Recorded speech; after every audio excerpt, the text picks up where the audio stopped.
కార్యకర్తలు రైతులు రెచ్చగొడతారని నేను అడతాను.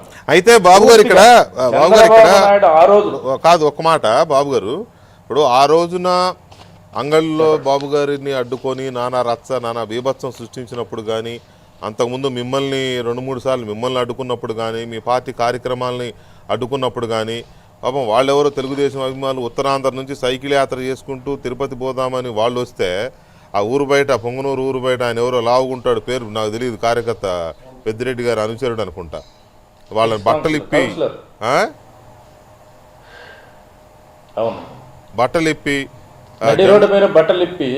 ఇప్పి జెండాలు బీకేసి అమ్మలా బూతులు తిట్టుకుంటూ పంపించేసిన ఘటనలు చాలా జరిగాయి 5 ఏళ్లలో. అయితే అలా చేశారని చెప్పి ఇవాళ ఇలా మీ వాళ్ళు చేయడం కూడా కరెక్ట్ కాదేమో అనే చర్చ అయితే ఉంది. మరి మీరేమో రైతులు వెళ్ళారు, రైతులు ఆ భూములు కబ్జా చేశారు కాబట్టి భూముల కోసం అడగడానికి వెళ్ళారని మీరు అంటున్నారు.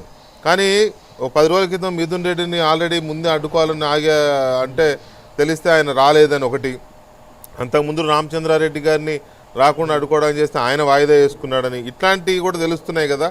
మరి అది కరెక్టేనా? అది అదంతా పూర్తిగా అవాస్తవండి. పూర్తిగా వీళ్ళు చేసింది చూడండి. ఇప్పుడు ఆ రోజుల్లో నా మీద పూర్తిగా రాళ్ళదాడి, నా కార్లు ఎన్ని ధ్వంసం చేశారు చూడండి.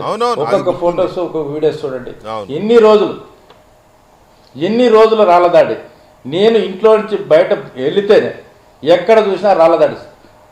కనీసం 10 సార్లు నన్ను రాళ్ళ మీద కొట్టి దాడులు చేశారు.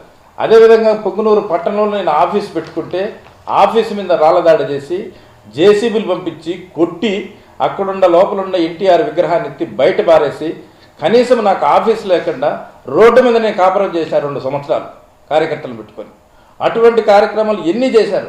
అదేవిధంగా అంగళ్ళ విషయం పొంగునూరుకు వస్తూ ఉంటే చంద్రబాబు నాయుడు గారు బైపాస్లో వెళుతూ ఉంటే 3 రోజుల ముందు ఒక మాజీ ముఖ్యమంత్రిగా పూర్తిగా టూర్ ప్రోగ్రాం ఇచ్చినా కూడా అప్పుడున్న అధికారులు, పోలీసు అధికారులు పక్కన పెట్టి అదే రోజు వైసీపీ కార్యకర్తలను సాయంకాలం చంద్రబాబు నాయుడు గారు బైపాస్ రోడ్లో పోతాడంటే దాదాపు 500-600 మంది కార్యకర్తలను, వైసీపీ కార్యకర్తలు పిలిపించి రోడ్ల మీద హల్చల్ చేపించినారు.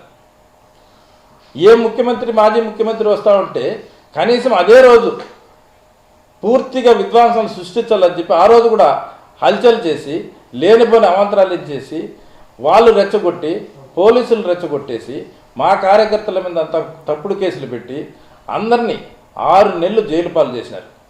పూర్తిగా దాదాపు 600 మందిని ఆ రోజు పొంగునూరు ఘటనలో మమ్మల్ని దోషులుగా చేసి ప్రతి ఒక్కరిని అందరినీ కూడా కేసులు ఇరికించడం జరిగింది.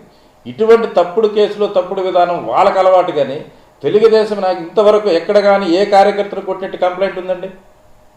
పొంగునూరులో ఎక్కడ వాళ్ళు చెప్తారని మా కార్యకర్తలను కొట్టేసినారు, చేసేసినారని ఏ పోలీస్ స్టేషన్లో రికార్డ్ అయింది చెప్పండి? ఎక్కడ కానీ ప్రశాంతంగా ఉంది. వాళ్ళు ఉలికి కోల్పోతూ ఉన్నారు. వాళ్ళ కార్యకర్తల్లో